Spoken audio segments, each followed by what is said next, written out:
Yomi Nazir Daf Samach Aleph, Nazir 61. Today's Daf Yomi will start with the new parak of Maseches Nazir, Hakutim Ein Lahem. That's the name of the chapter, the Kutim. So the name of the chapter is called the Kutim, but actually Kutim here is a word that's really something that was put in by the censors, because the real word is Goyim, and which is a non-Jew. And since the censors didn't objected to that because it was derogatory by saying that a non-Jew is not able to be a Nazirite, the rabbis, after the censors, the word kutim, which is, a reference in the Talmud sometimes for Jews and sometimes for non-Jews, this word was substituted for goyim. So the Mishnah tells us, kutim ein lahem nazirus. The people who are not Jewish are not able to be a Nazirite. Only a Jew is able to be a Nazirite. And so therefore, if a person who's not a Jew accepts upon himself to be a Nazirite, he doesn't bring the sacrifice. Meaning to say, that's what the Tosa says. The Mefarish says that the difference is that the idolaters who took a vow of Nazirus, the vow is not binding, and they could drink wine and cut their hair and become tummy for the dead. The Tosa seems to be saying that actually they can't do that because that it's a vow. It's just that they are not able to bring a sacrifice for this. And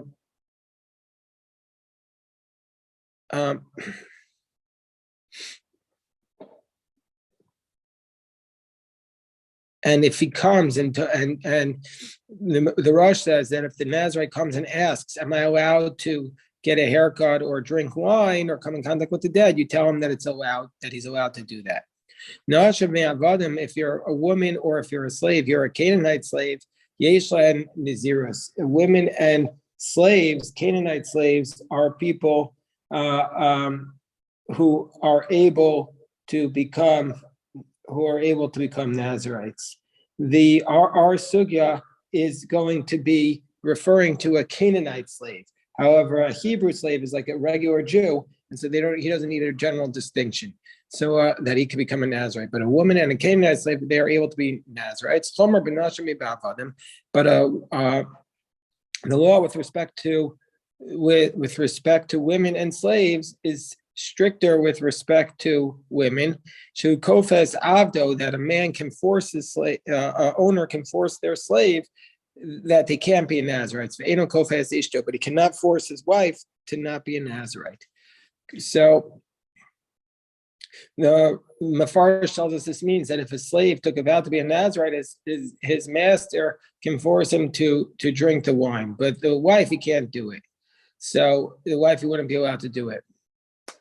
The Gemara is going to explain this. So Katani Akusim Ein Lahem Nazir. So the Mishnah tells us that the Kuthians are not able to be Nazirites. So the Gemara asks the question, Manani Mili, what's our source for this idea that the Kuthians or the non-Jews can't be Nazirites? The Tan Rabbanan, the source says, because it states in the verse that Be'er al Bnei Israel, speak to the children of Israel and say to them, a man or a woman amongst you who will become a Nazirite. So speak to the children of Israel, the Be'er al Bnei Israel, not to idolaters, but Marta Alehem, and you shall say to them, and that they can become Nazirites. This comes to include Rabos Asavadim. It comes to include a Canaanite slave is capable of being a Nazirite. Gemara says, well, why do we need a specific verse to tell us a Canaanite slave can be a Nazirite? Ha'amris, the verse tells us, Kol mitzvah sha'isha chayeves ba evet chayeva. There's a different verse that says every mitzvah that a woman is obligated to do, a slave is also obligated to do. So if a slave accepts upon himself to be a Nazirite, if he's a Canaanite slave, it should be binding. So says Rava, no, we would have thought here the case was different. Shani Yachad Amar Kra, it says in the verse, if a man will take a vow to Hashem, or take a vow, sorry, Sar al Nafsho, he's not allowed to treat his vow lightly. So says Rava, the verse states, sorry, Sar al Nafsho. This refers to somebody who has agency over his own soul, somebody who's in charge. But this excludes a slave. He might have thought a slave can't take the vow of Nazirus because he's not really in charge of himself. So therefore, therefore, we need a specific verse to tell us that Canaanite slave can be a Nazirite. Ema Gabi Nazir Namilos. We might have thought that since he's not able to be, we might have thought that just like by a vow, his vows are not binding.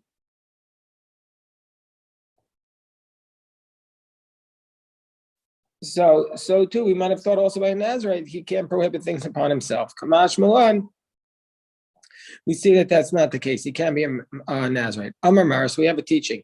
Taber b'nei Israel, speak to the children of Israel below of the kochavim. This idea of a Nazirite is only for the Jewish people and not for the idolaters.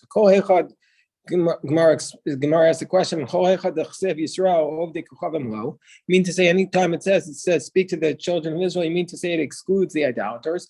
But where it says if you donate your value to the temple, say erachalai, which means you're giving the value of your worth based upon your demographic to the temple.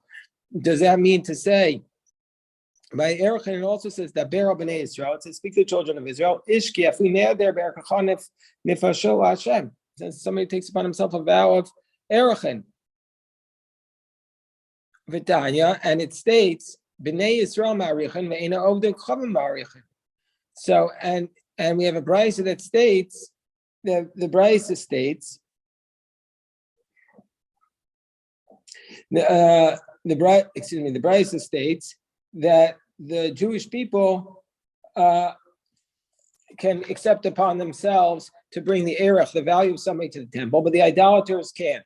And I might think that if a person says, I'm going to give the value of an idolater to the temple, that even though the Jews can accept upon themselves the value of somebody else, nevertheless, I might think that they can't accept upon themselves the erech of an idolater to give the temple. Tamomer ish. So it says if a man does it, and therefore erkacha ish, to teach us that even idolaters, even though they can't make a vow of giving the erchin, that if they are the subject of the vow, that would be applicable. So we see from here that even though it says that Beryl B'nai Israel, that we're going to say it includes that includes the idolaters as well in that concept. So the Gemara says there's a distinction. Shani Yacha, the case by the Nazirite is different. Amakra. The verse tells us to his father and his mother, he's not able to become tameh. If a person takes a vow to his father and his mother, he can't of Nazirus, he can't even go to the funeral of his father and his mother, which means the vow of Nazirus only applies to somebody who has the lineage of a father. This is a principle that the Ovei Kochavim ain lo av, that they're not attributed a lineage, and so therefore the idolater cannot become a Nazirite. So the Gemara asks the question, what does it mean the idolaters has no lineage? If you mean to say that the idolater is not allowed to inherit, he doesn't inherit his father, that can't be the case. The Rabbi Yochanan says in the name of Rabbi Yochanan, an idolater, biblically speaking, inherits his father, as it says, "Ki Yerusha Esav natati es har seir," because it says in Devarim that an inheritance for Esav I gave Mount Seir as an inheritance for Esav. Ela b'misha muzar al kibbud avim. So rather, what we have to say is we darish in the verse that the Nazirus is only going to be applicable by somebody who is commanded about the mitzvah of honoring the father or mother. And this excludes the idolaters, that they are not commanded in the mitzvah of honoring their father, and so therefore they're not commanded in the mitzvah of Nazirus. So the Gemara says, well, what are you talking about? Miksiv gabe avicha gabe Nazir. It doesn't say by the Nazirite, honor your father, meaning to say that you're saying that the person who's a Nazir can only be a Nazir if he can honor his father, and the idolater doesn't have to honor his father. But the Nazir can honor his father; he's just not allowed to touch his dead body. So therefore, why do we learn out from that, from kibbud avim, from honoring the father and mother? There's a distinction between a Jew and an idolater by being a Nazir. So the Gemara explains, it's based upon the verse, that to his father and his mother he's not allowed to become tamei, which means the misha yeshlo tuma. That means this applies to a Jew who has the laws of tuma and tahara, who has laws of purity and impurity. Yatsa. But this excludes an idolater, that even if the idolater touches a dead body, he doesn't become tamei. And he means to say he doesn't make the people or utensils that he touches tamei. And so since the passage of the Nazirite teaches us that he's not allowed to become tamei to his father or mother, but the idolater is not capable of becoming tamei. So we see that our passage is only referring to the Jewish people and not to the idolaters. So the Gemara asks the question, how do you know that the idolater is not able to contract tuma?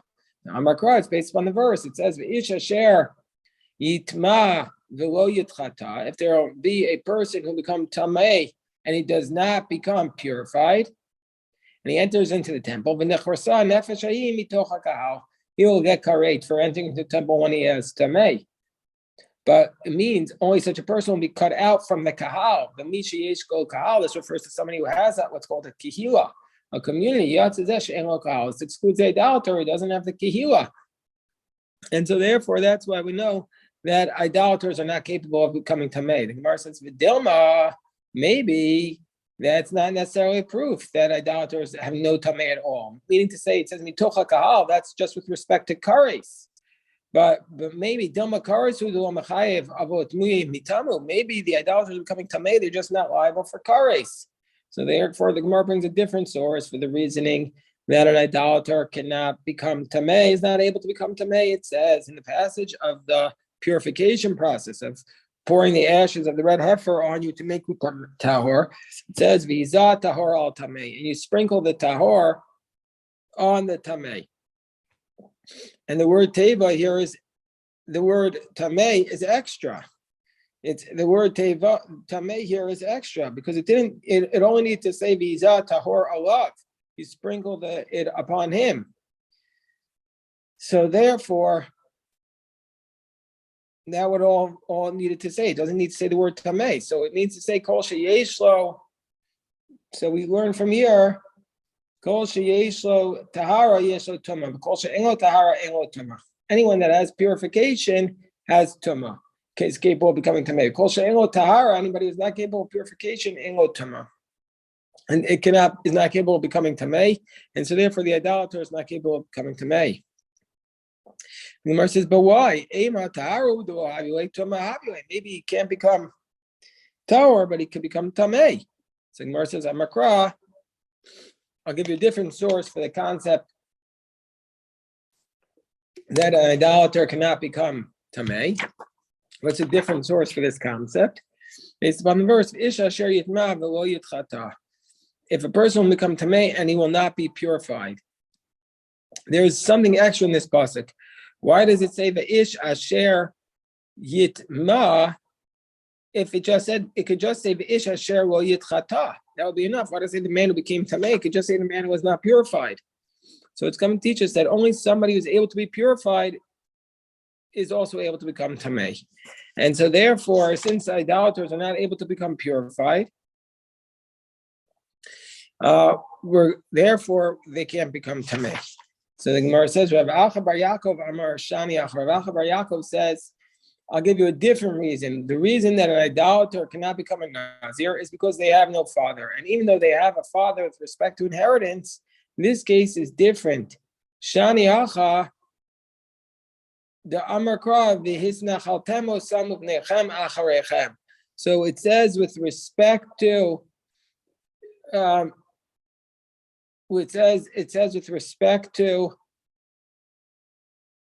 this matter, the matter does not rely upon inheritance, but rather the inheritance is a person able to bequeath a slave to his offspring, and so that they're not able to do. They're not able to bequeath their slaves to their offsprings because that's the halacha. The Amar Kar, it's based upon the verse V'isnachaltem osam.